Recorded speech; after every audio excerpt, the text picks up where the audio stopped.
আমার বাড়ি বরিশাল জেলা পিরোজপুর ছাসিনা।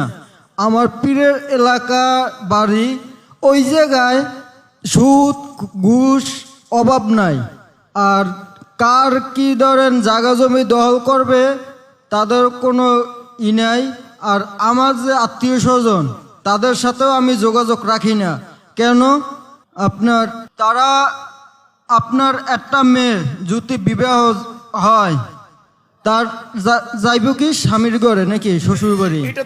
সে যদি আইয়া তার বাপের বাড়ি আইসা সব কিছু দখল করিয়া তার বাইরে মাইরিয়া দাইরিয়া বাতি জাগো নামাই দিয়া তারা উঠতে থাকে। তার ওই চেয়ারম্যানরাও যদি জানিয়া উন্না যদি ই করে, তো এটা কি ঠিক? এটা কি পীর মানুষের এলাকায় যদি এটা করে এটা কি ঠিক?